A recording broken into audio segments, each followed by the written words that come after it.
The current version of the CIS Controls is version 8, which was released just on a year ago, so now might be a good time to take a look back.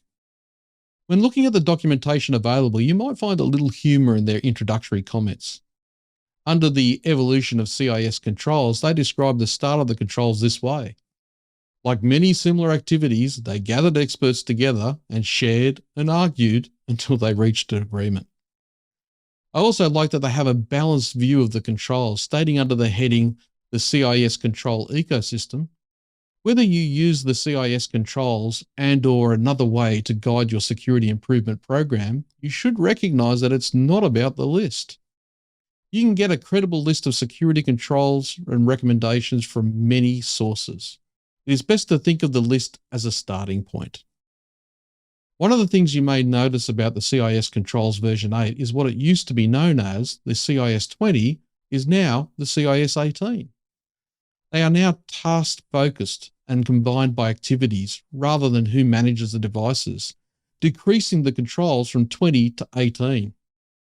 It also takes the 171 sub-controls from version 7.1 down to 153 safeguards in version 8. They are all still part of the 3 implementation groups, which are self-assessed categories to guide enterprises in prioritizing implementation.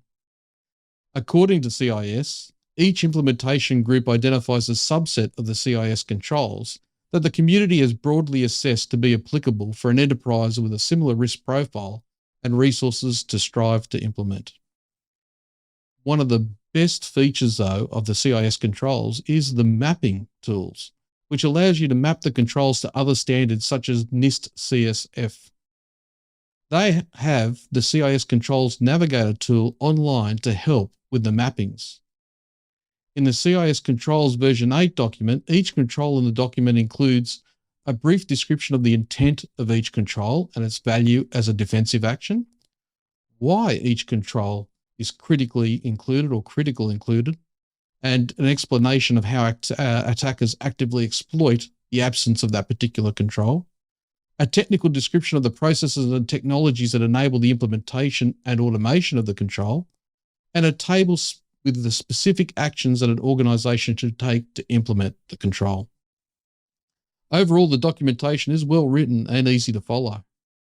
If you haven't picked this approach for implementing security controls, as they say in the CIS, think of this list as a possible starting point. Once again, if you have any questions you want answered, please feel free to post a comment or get in touch with us, and we'll make it a subject of a later episode. Thanks for watching.